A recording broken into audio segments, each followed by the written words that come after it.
Hi, everyone. Welcome to the Les Turner ALS Foundation's October ALS Learning Series with Emma Schmidt. Before we get started today, I just want to remind you that you're all off camera and muted, so just sit back and relax and enjoy the presentation. It should take about an hour. But if you have to run or if something comes up, don't worry, it is being recorded and it will be added to our website and our YouTube channel in the next couple days. So if you know of somebody who wanted to come but couldn't make it or had a conflicting appointment, it will be recorded. You will notice on the right of your screen, there's going to be like a little toolbox with a question or chat feature. Please go ahead and drop any questions that you have into the questions box because we will have time for a Q&A today. Yeah, so let's get started. I'm Anne-Marie Doyle. I'm the Community Education Manager here at the Les Turner ALS Foundation. I want to thank you again for joining us today. And before we get started, I just want to tell you a little bit about the foundation. Oops, hold on. There we go. So the ALS Learning Series is made possible because of the Gilbert and Jacqueline Fern Foundation and our industry partners, Mitsubishi, Tanaba Pharma America, and Biogen. So who are we? We are leaders in comprehensive personalized ALS care and research. And we realize that people living with ALS may feel overwhelmed or kind of unsure of what questions to ask and what to do next. And that's really where our support services team shines. Our support services team is comprised of knowledgeable nurses and social workers who have many years of experience guiding people and their families affected by ALS. We offer a variety of services, including care visits by ALS support coordinators, need-based grants, and connecting people to community resources. At the Lois and Zulia ALS Clinic at the Les Turner ALS Center at Northwestern Medicine, we offer access to enrollment in clinical trials and a multidisciplinary team to provide comprehensive support. If you're looking for more information on symptoms and care options, or maybe you're interested in looking at our back catalog of ALS Learning Series, please visit us at lesturnерals.org. We know that making decisions can also be a bit overwhelming. And again, we're here to help. So the Les Turner ALS Foundation developed My ALS Decision Tool to help you learn about your options. We currently have modules on breathing support, nutrition support, and our newest module on genetic testing. And I'm sorry about that, guys. My screen is frozen here. There we go. Okay. And so now I am so excited to introduce you to Emma Schmidt. Emma works as the Clinical Research Project Manager for the Neuromuscular Division of Neurology Research at Northwestern University. She holds a Bachelor's of Science in Neuroscience from Indiana University, Bloomington, go Hoosiers, and has been working in clinical research for the past 5 years. She oversees all neuromuscular research studies and has worked as a study coordinator for every ALS trial since 2020. Emma works directly with the Les Turner ALS Foundation and the Lois and Zulia ALS Clinic at the Les Turner ALS Center at Northwestern Medicine to enroll patients into clinical trials, ensure research visits are streamlined, and provide patients and support. She also feels incredibly lucky to work with such an incredible patient population who cares so deeply about research. She aims to provide hope and comfort to each patient that she meets. So welcome, Emma. Thank you so much for joining us today. I am going to Thank you for having me. Make you the presenter, and you should be able to share your screen. Okay. Can you see that? I can, and then I think you just need to hit your display settings. Got it. Perfect. Okay. So we can see that now. Wonderful. Like Anne-Marie said, my name is Emma Schmidt. I'm the project manager here at Northwestern. Today we're going to review the ethical principles and informed consent in ALS research.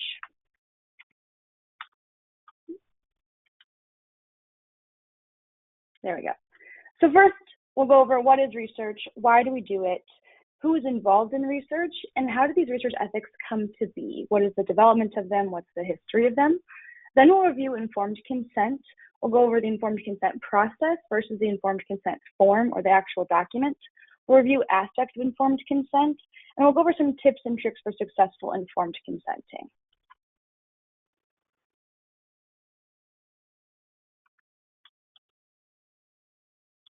My slides do not want to click. There we go. Okay. So what is research? Webster defines research as a systematic investigation into studies of new materials in order to establish facts and reach new conclusions. Research is kind of the foundation of all that we know about medicine and science. In clinical research, the only definition that changes clinical research from research is that it involves human subjects. So once a human is involved, the research is now clinical research. There are multiple types of clinical research trials or clinical research studies. A clinical trial is going to be testing the treatment options or new devices, so new drugs, new technologies to treat different illnesses. An example that we have here at Northwestern is the Healy ALS platform trial. There are also things called biorepository studies. This is going to be mass collection of biological samples. So we're going to be collecting blood, urine, CSF. It really depends on the different study to better understand the disease. So we have a new study coming up. It's called Target ALS here at Northwestern. That will be a biorepository study. And then there's also observational studies. Observational studies collect general data from participants with the disease to better understand the disease naturally, the way it just naturally progresses, the way it naturally exists, etc. An example we have here at Northwestern is the ALS Natural History Trial. This is a study that's observational where we collect data and just look at the patient and their natural history with the illness. So what's the point? Why do we conduct research with the ALS community? First and foremost, it's to better understand ALS as a disease. As many of you know, we don't know the cause of most cases of ALS, so we're trying to better understand this disease. We also want to identify safe and effective treatments for ALS and its symptoms. So ALS comes with a large spectrum of symptoms to deal with, and we're trying to figure out ways to target both the disease and the symptoms that it causes. And lastly, we want to try and develop new diagnostic tools for early detection. As many of you know, early detection is key in this disease, as it is in many. I'm going to try and figure out more about the disease to understand how we can diagnose earlier and quicker. All of this, to be said, is with the goal of improving clinical outcomes for patients with ALS.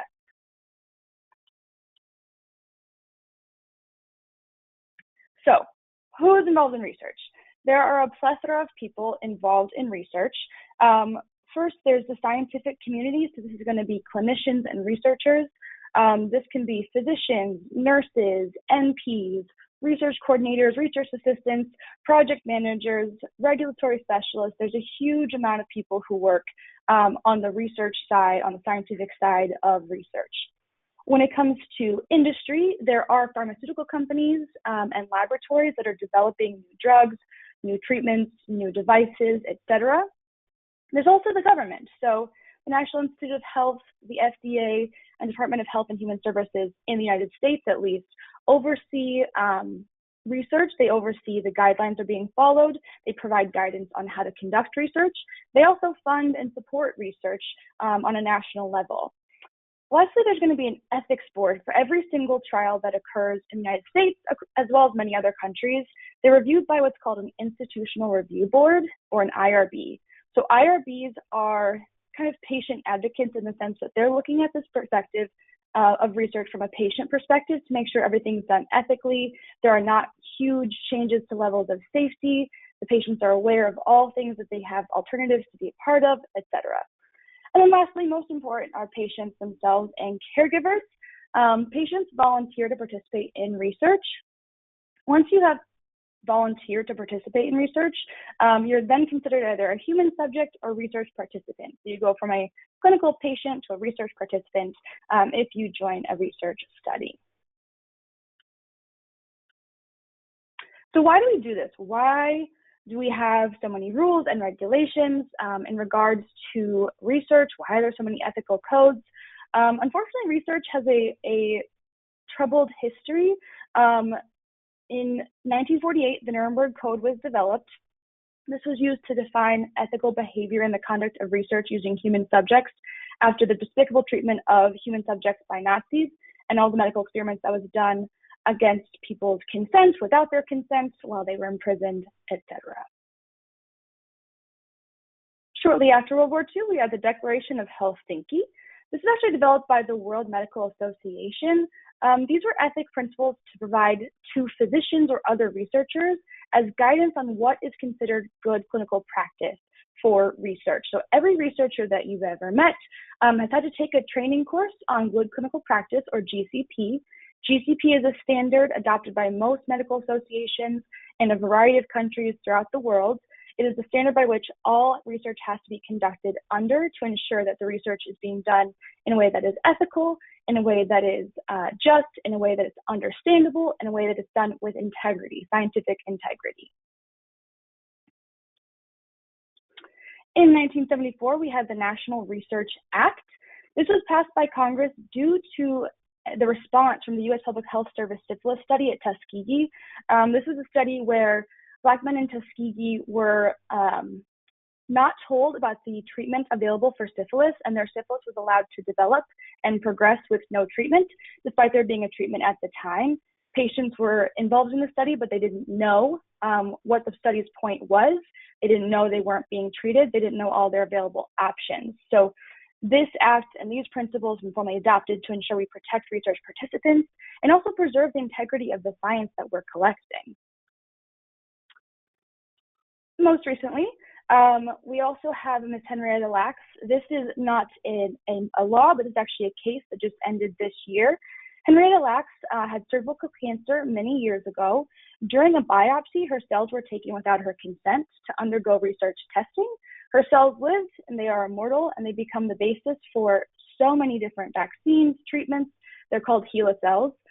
This case ended this year. Her family was in a national case given payment for the fact that she was not, there was no consent given, and they didn't understand what was being done once they went to get that biopsy done. This proved the importance of informed consent and patient understanding in studies. So in summary, there are a lot of reasons, and there's a lot of troubled history as to why we have ethical principles in research. These principles have been developed on local, national, and international levels to ensure protection of human subjects. It's also important to note that IRBs work to ensure the safety of research patients, their rights, their autonomy, and their well-being. The IRB is working on the behalf of the participants. These rules that govern research are in place to protect both the subjects and well as to ensure scientific integrity of all of the data collected under research. We want to ensure we're collecting good data, we're collecting sound data, and we're collecting data ethically. Okay. So next, we're going to review the informed consent. Informed consent is to ensure that patients are provided all information necessary to make informed choice about participating in research. So as we saw, historically, many people were not given all aspects of research. They were not given the choice to participate in research. They were not told the point of the research, etc. And informed consent is to ensure that they do know all of this and they sign up willingly to participate in the trial. So there's two different types of informed consent. There's an informed consent process, and there's an informed consent form. The informed consent process is the process that researchers take to go through the informed consent form with the patient to ensure they understand what is going on. What's important to note is that informed consent is collected throughout the entirety of your contact with the patient, throughout the trial, and even after the trial.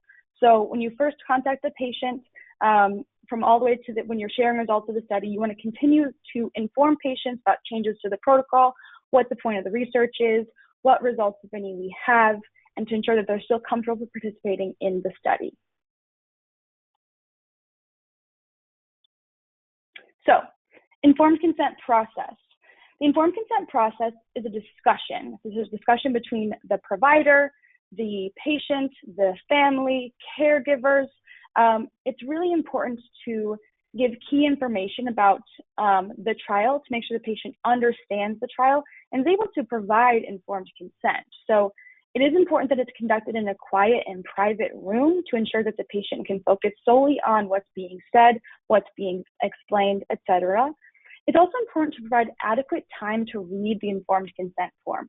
Informed consent forms can be rather long, they can be rather tedious, but it's really important to provide adequate time to go through that consent form so that the patient has been able to read it, understand it, and they're signing a document that they know they fully understand.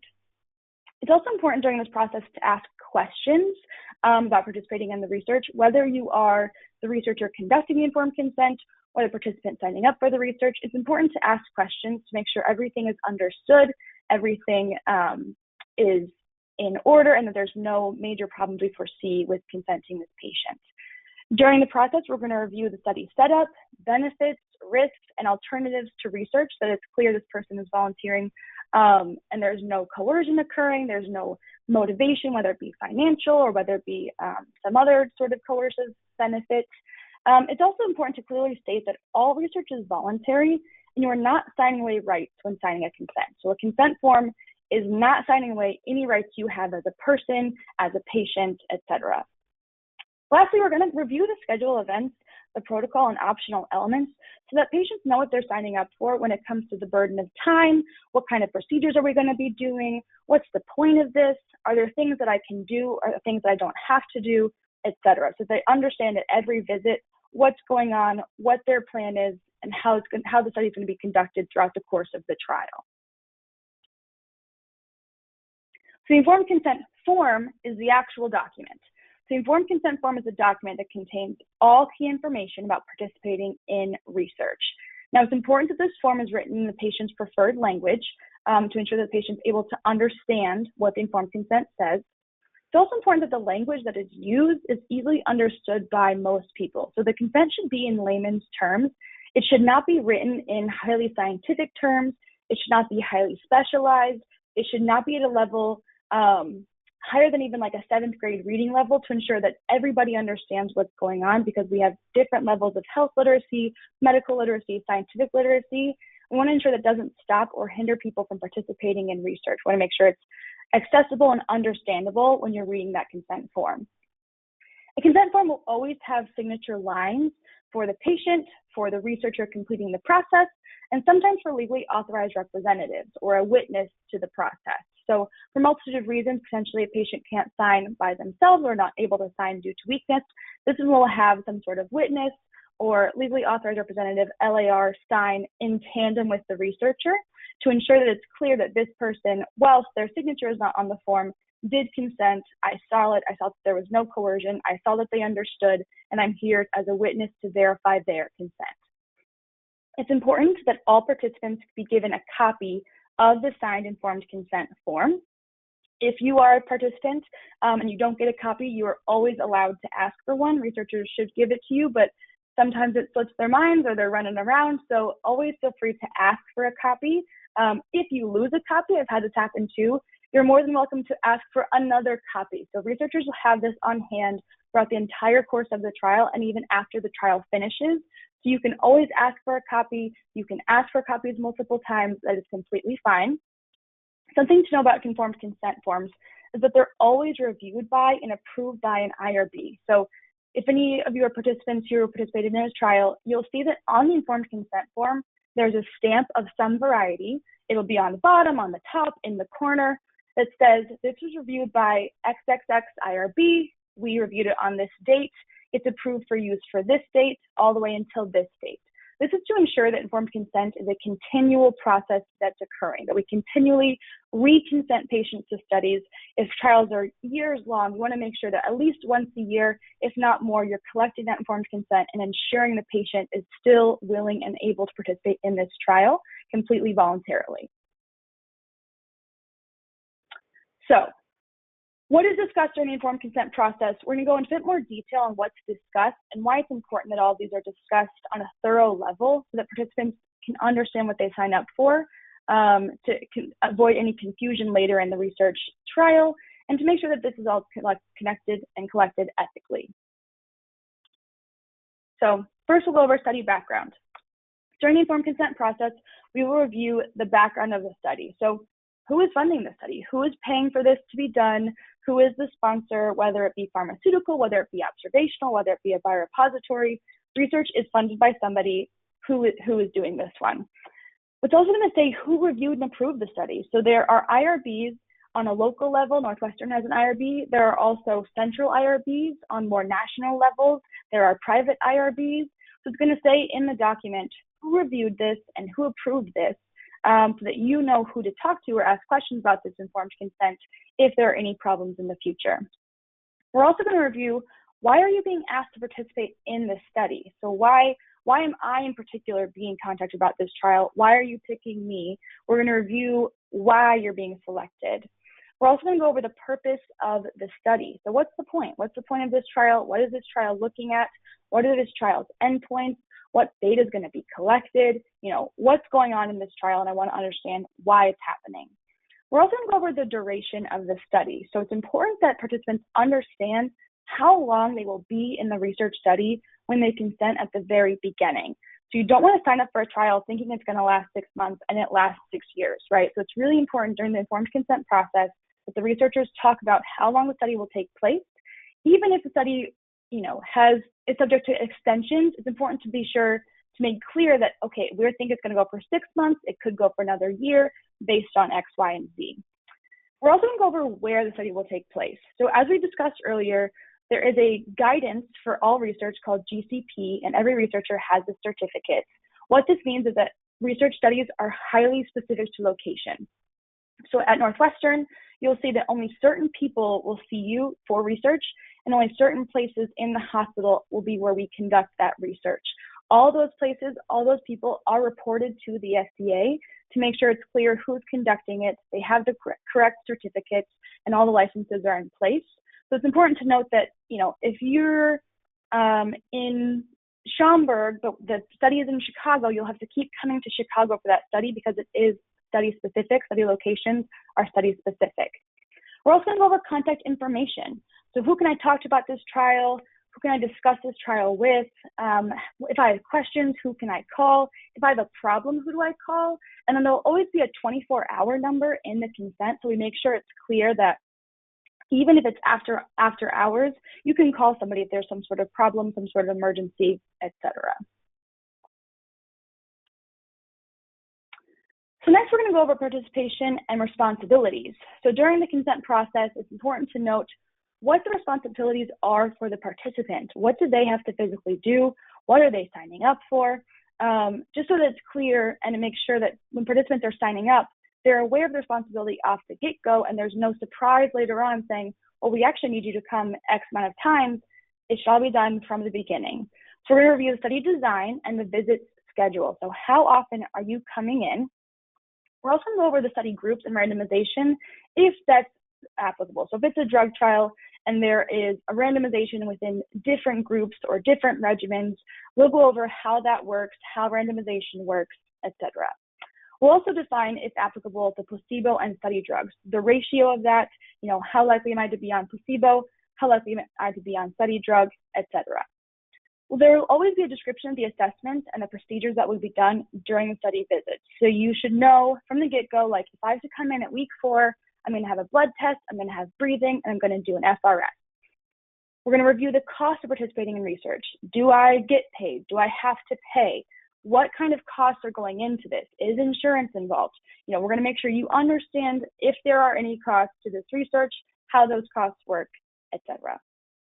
We're also going to go over the responsibilities of a research participant. So research participants have two kind of key responsibilities. First, it's going to be letting us know about any medications that you take. So there are going to be prohibited and allowed medications in any drug trial that we need to track. But as well as observational biorepository, we want to know what medications are you on, what supplements are you on, what minerals are you on, anything that you are ingesting, we do want to know about.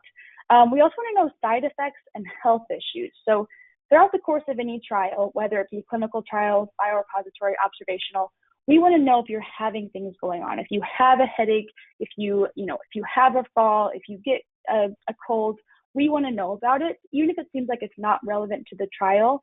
It is, because we want to know everything about your health as a whole. We're also going to go over risks, benefits, and alternatives. This is an incredibly important part of the informed consent process. I think it's the part that usually has the most questions and usually takes the most amount of time to make sure we understand all the risks and benefits. So there's going to be risks associated with study procedures. So like we said before, let's say you're coming in for a visit, you have breathing, you have blood, you have a questionnaire. Will that breathing make you feel fatigued? Will it make you feel frustrated? Will that blood draw make you feel faint? Will it hurt?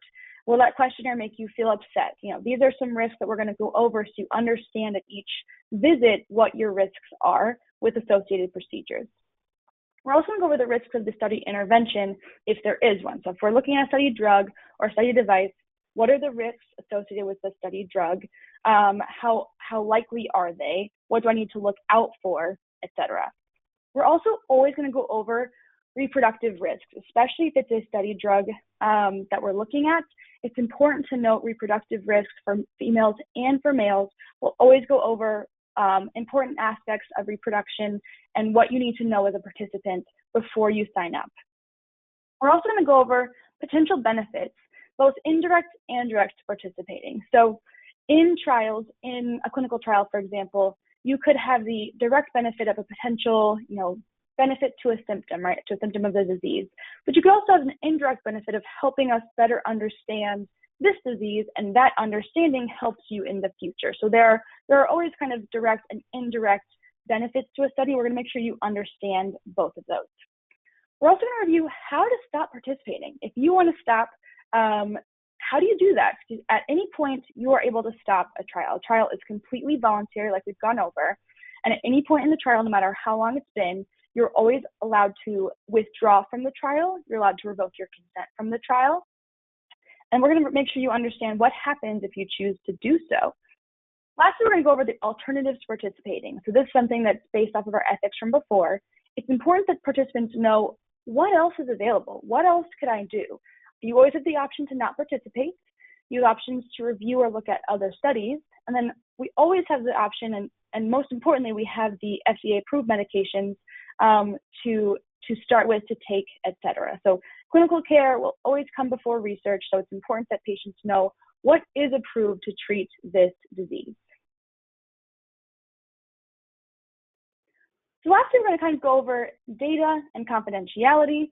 As you know, when we are going through a study, we're collecting data throughout the entire course of the trial. We're going to describe to you how your research data will be used and by who. So, how is this going to be collected? Where is it going to be stored? Who can access that storage? And also, how long can they access it? Different studies use different databases. Each study has what's called an electronic database capture system, or an EDC. EDCs are different for each trial. We'll go over kind of what server they're sitting on, what kind of access you need to get into that EDC, and then how long will be stored in an actual EDC. When it comes to lab samples, same thing. We're going to tell you, where are your samples being shipped? Who is processing them? How long will they sit there and be processed? We're also going to go over whether it's possible to destroy your data if you stop participating. So if you withdraw from a trial, we'll discuss with you, can you destroy what's already been taken? Can we get rid of it? For example, if you give a blood sample in a trial and it's off-shipped to a lab, if that lab result has been, resulted, that biological sample has been resulted, we can't undo that test. That test has already been done. Those results have already been resulted. But we can destroy what hasn't been tested. So we'll go through things like that. So where is the possibility? What data can't be destroyed? What data can't be destroyed? We're also going to review the steps that we will take to secure your data. So what kind of steps do we have? Is your data de-identified? Are we going to remove all of your descriptors? Are you given a random ID? Are you given a new number? How is this data being encoded to secure your data from, outside people, investigators, hackers, etc. We're also going to review a list of entities who can view and access your research data. So as we went over before, there are always guidance and ethics running research. With that being said, the FDA and the IRB are there to ensure we're collecting things ethically, we're collecting things according to protocol. These are two institutions that at any point can audit a research site. That means they're an entity who can access your data to ensure the data is being entered properly, it's not being made up, that there's scientific integrity to ensure that you're a real person who actually gave consent, and that the data we gave is not being falsified. Lastly, we'll go over if it's relevant genetic information. This is not relevant to every trial, but if there is genetic information being collected in a trial, we'll go over the confidentiality. We'll review GINA, which is a law that protects you against discrimination from your genetic status. We'll kind of review how the genetic information is being stored and who's protecting it. So, important things to note, when you're signing the informed consent form, the informed consent form is not a contract. You are not losing any of your rights by signing this form, and you are at any point are allowed to withdraw from the trial. Participation in research is entirely voluntary and may be stopped at any time. What's important to note is that researchers need to continually collect informed consent to document a patient's decision to participate. So before anything in research is done, the first thing researchers must do is collect informed consent. This is going to show that everything we collect after, the patient consented to. They made the decision to participate, they consented to X, Y, Z, and then after we consented to it, we collected X, Y, and Z. What's important to note is throughout the course of the trial, even after signing the informed consent document, informed consent continues. So even from the, starting with recruitment, discussing with patients, what is the trial like, and then going throughout the trial, we're going to continually conduct and obtain informed consent. Anytime a protocol is changed for any reason, whether it be a really large protocol change or a really small protocol change, the informed consent will be updated to reflect that change. And then every participant in that trial will be re-consented to ensure that they've consented to this protocol change. So informed consent is collected throughout the course of the trial, anytime a protocol is changed, as well as regularly throughout the trial to ensure patients are comfortable with what's being done during a study procedure. If participants feel uncomfortable, if they look visibly nervous, if they voice a hesitation, it's important to re-review that study procedure and re-obtain consent to conduct that study procedure. So, a couple of tips from a researcher's perspective on informed consent, effective ways to conduct informed consent processes, and effective ways of obtaining informed consent. So something that we do is we send the patient the consent form in advance to allow additional time to read and comprehend the consent. Like I said earlier, consents can be rather lengthy, they can be rather tedious, so it's important that you have the time you need to really sit, read, and digest what is in this form. It's also important to allow additional time to discuss. So if a patient wants to discuss with their family or their family doctor or their caregiver or their partner, it's important that they have enough time to do that. And sometimes informed consent process in the clinic does not give you enough time, to make those phone calls, have those discussions, etc. It's also, I think, very important to reiterate the duration of the study and the study visits themselves. So when a patient signs up for a trial, we say you're coming in XYZ times, but how long is that actually going to take? How long am I going to physically be here? That way, at the beginning of the trial, there are no false interpretations of how long a research visit will take. That way, when they come for their visit and the visit is 3 hours long, they're aware that that study visit was going to be 3 hours long. It's also important to go through what the visit will feel like, kind of from a patient perspective, here's what we're doing, here's why we're doing it, here's the order of which we'll do things. So we'll always kind of start with vitals first, and then we'll go into the questionnaires, and then we'll do the breathing tests. It's important that patients know and are involved in what's going on, and they also understand what it'll feel like, so when it's happening, it just feels less foreign, it feels less scary. It's also important to differentiate study results from routine care results. So most of the time when participants are in a research trial, they're also receiving clinical care. So study results and clinical care results are two different things. When it comes to study results, those are results that will be given at the end of the trial on a large scale. They're going to be mass results. Routine care results are going to be results of a questionnaire at a clinic visit or a breathing value at a clinic visit. The reason I'm saying this is because sometimes people will mush together a research visit and a clinic visit, and it's important to note what the differences are, where the results lie, and how we have access to both of those results. It's also important to spend additional time explaining different research cohorts. This is kind of particular to the Healy ALS platform trial, but anytime there's a placebo, anytime there's a study drug, anytime there's randomization, it's really important to discuss so that patients understand what are all the cohorts I could be in, what are all the options, and then how does all this even work? It's also important to always stress that there is alternatives available. So we don't want patients to ever feel like this is my only option, this is all I have to be a part of this. Like, there are always alternatives, there's always another option, and there's always the option to not participate if you're uncomfortable with research. We're also going to review all restricted medications and supplements. So supplements tend to cause some problems, especially within research. It's super important that the participants understand that anything that goes into their body, whether it be a medication, a supplement, mineral, prescribed or over the counter, we do want to know about it. We want to make sure that you know what are they, so that when you go home or when you go to your primary care physician and they prescribe something restricted, that you know about it.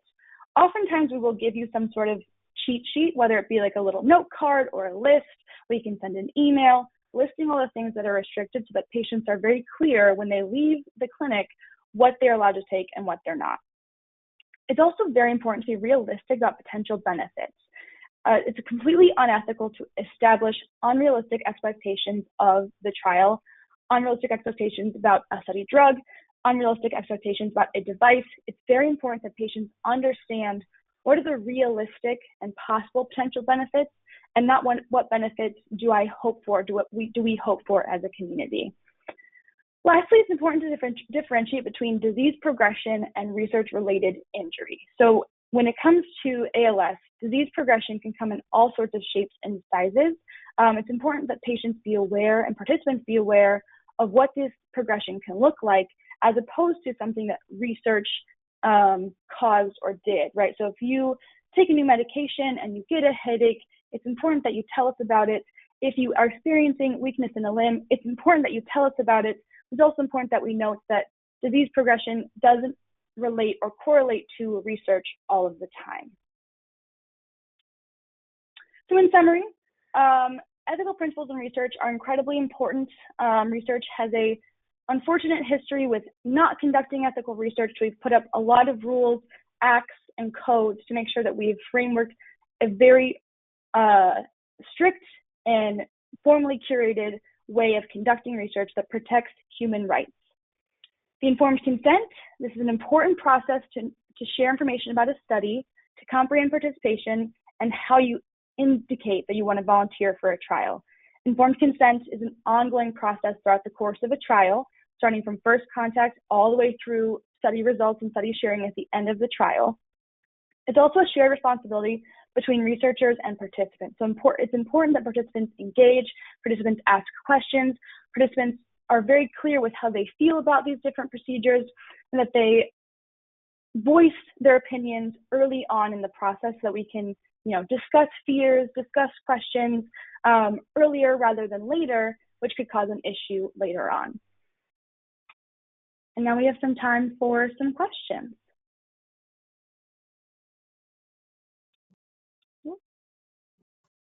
Emma, thank you so much. What an incredible presentation. I think one thing that really stood out to me, and I love that you highlighted that you provide the informed consent form ahead of time.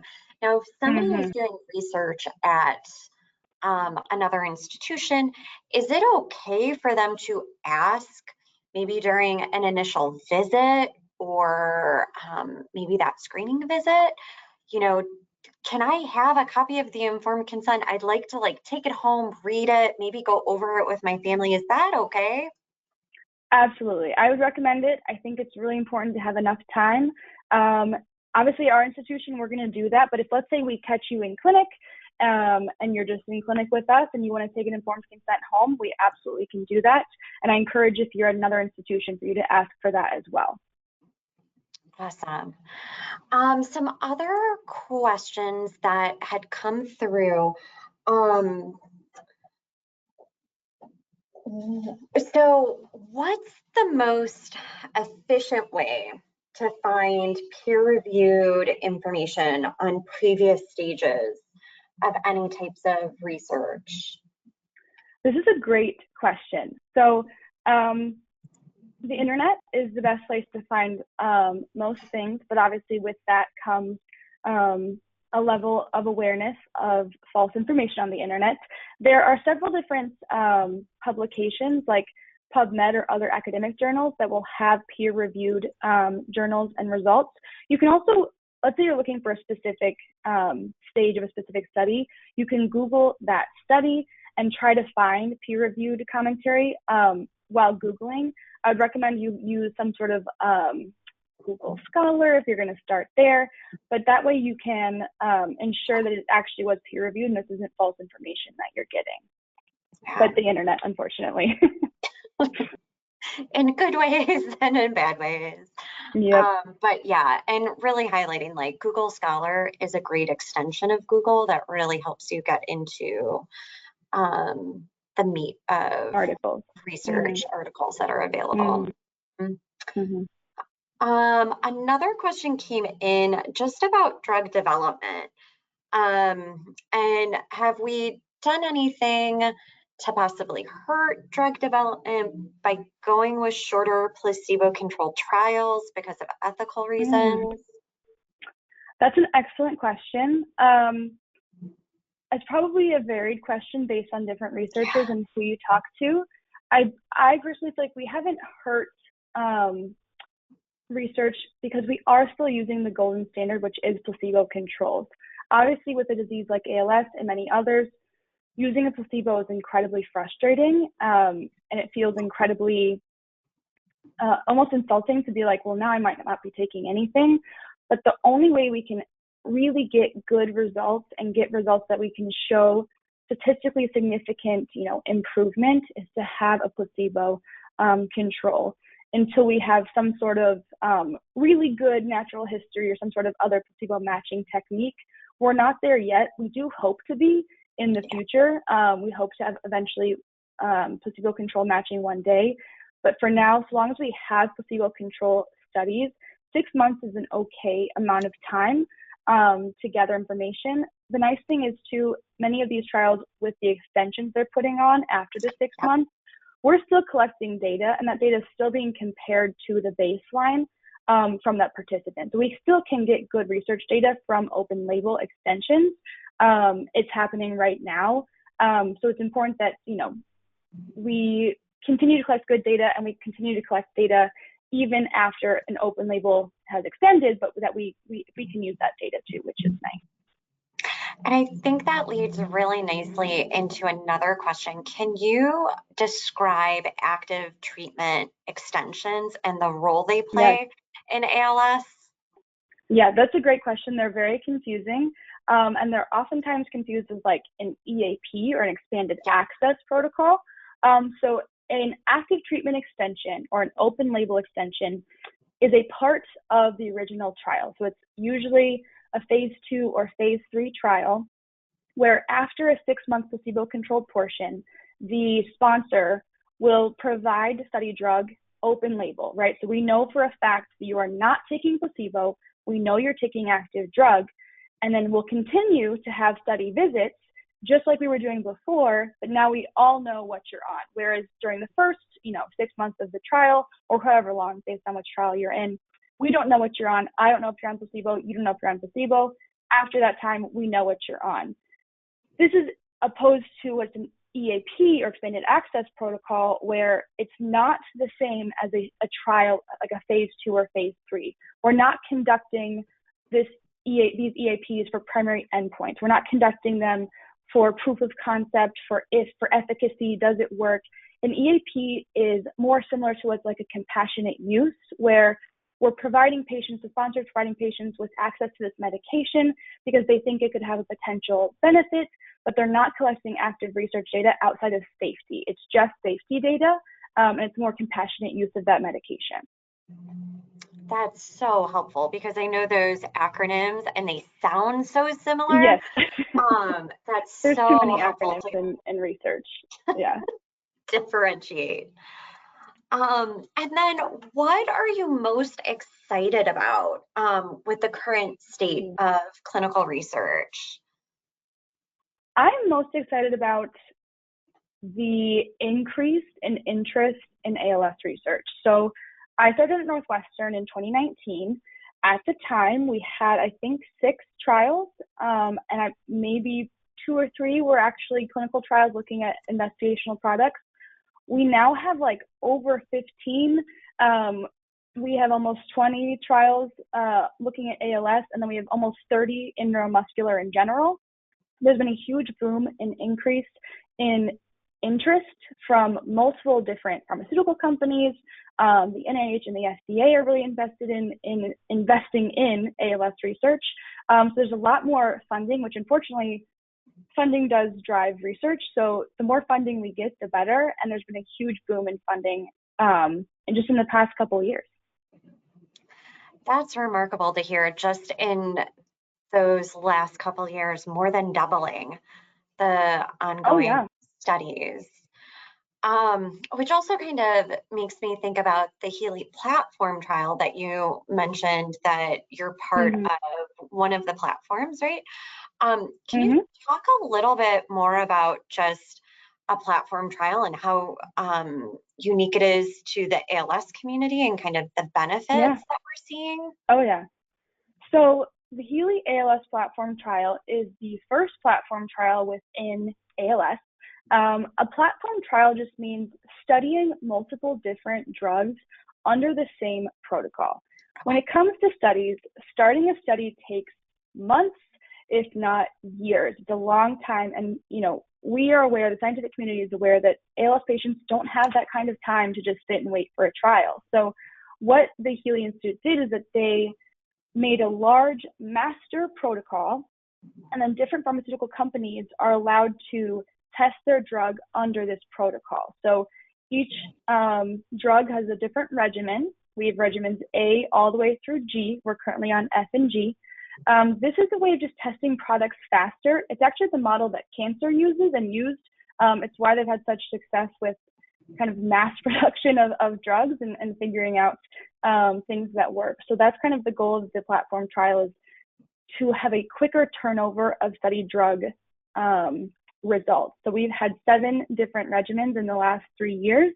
To have 7 different trials would take 10 plus years. So it's kind of making it faster, making everything faster. Oh, that's awesome to hear. And then the last question that came in are there any plans to expand research to include other motor neuron diseases or look at other genetic mutations? That's a great question. So there is. Just earlier this month, we were at the Northeast ALS Consortium research meeting. It's called NEALS. I believe some of the things are available online, but there is interest. I know that there are studies with C9 going on, and there are a bunch of new trials coming. What I don't know about is other motor neuron disorders. Outside of natural history, I don't know who is looking at things outside of ALS. I know that there are certain providers and investigators specifically interested in things like PLS, but I don't know of any drug companies right now. That's not to say that isn't happening. It just means that I am naive to it. Yeah. Awesome. Oh my goodness. Emma, thank you so much for your time, your expertise today. We greatly appreciate it. And this kind of segues nicely. I want to remind everybody that the Les Turner Symposium on ALS is right around the corner. That'll be happening Monday, November 6th. If you're interested in joining, registering, there is a virtual, you can attend virtually or attend in person. You can visit lesturnерals.org/symposium. So absolutely check that out. And then our next ALS learning series, we are going to take, because of the symposium, we are going to take a little break in November, but we'll be back live in December on Thursday, December 14th at our regular time, noon Central Standard Time. Dr. Melinda Cavanaugh is going to be talking about mental health needs and supports for people living with ALS and their caregivers. So that is a can't miss. All right, lastly, thank you to the audience. Thank you again, Emma, for your time and giving up your afternoon to spend with us. I'm greatly appreciative. We look forward to having everyone join us again next month. Please take a moment at the end of the webinar. A survey will populate. Please fill that out. It's really helpful. It helps commit us to providing the best educational materials and topics for people living with ALS. We'd also love to connect with all of you on social media, so you can find us at Les Turner ALS Foundation on Facebook, Twitter, Instagram, LinkedIn, and YouTube. Thank you again. I hope everybody stays well, and we'll see you in December. Bye. Thank you.